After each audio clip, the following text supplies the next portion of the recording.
Good morning. Yesterday, I spoke about success and what that means to you so that you have the ability to pursue it, to find out what that means and to go after it. It's exciting to go after whatever it is we envision, whatever we dream. Today, I'd like to take it to a little different place.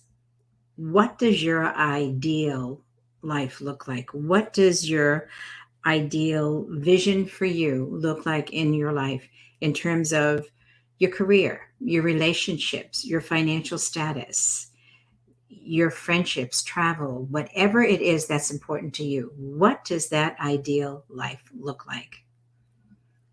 And it may say, well, yesterday's the same, success and ideal life. No, for many, it isn't.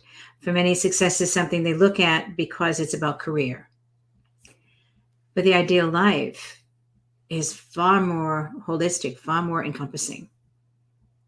What does that look like for you? Do you have a vision of being in a relationship or not in a relationship? Do you have a vision of being in a particular type of relationship? If you have children, what's your ideal vision of what those relationships would look like with your kids? If you love to travel, how much time do you allow yourself to travel? Not business trips, not going into a hotel for 2 days, 3 days, working at meetings all day, coming home exhausted, or having a long dinner with somebody, and then coming back to the hotel and collapsing.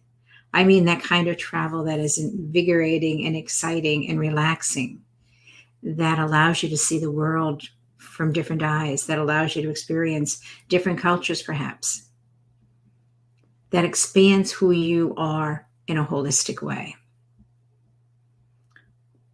What does your ideal look like? It may not entail a single trip anywhere. What does your ideal life look like? And how focused are you on daily meditation, daily prayer, daily reflection? How focused are you on looking at that? Focusing on success is wonderful. It allows you to look at what you're doing. I see our careers, our professional lives, as our way of living our life purpose.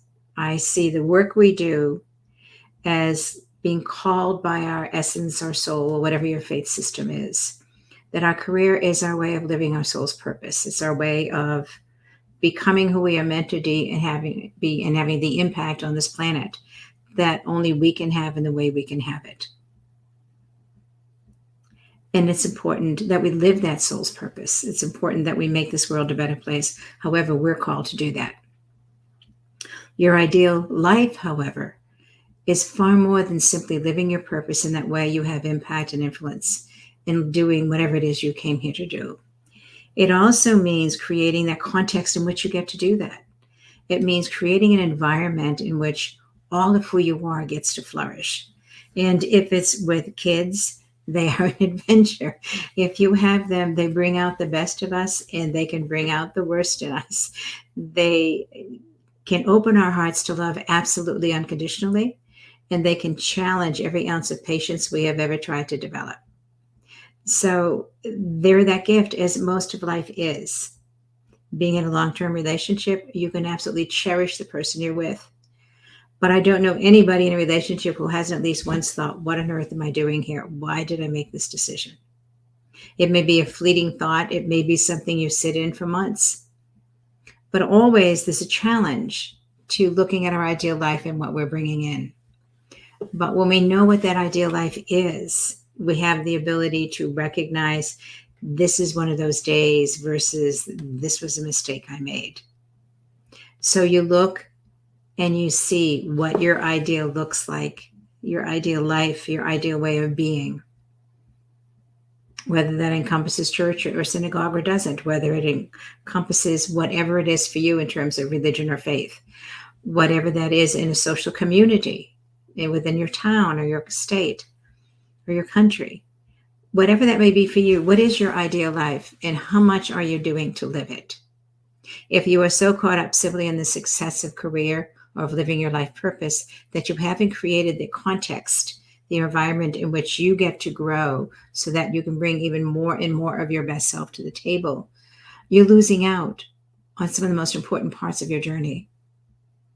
I know for myself that when when a grandchild can challenge me, or when one of my children can challenge me in ways, it causes me to step back and look, is this my stuff, or is there something going on with them? And if it is, how can I support them?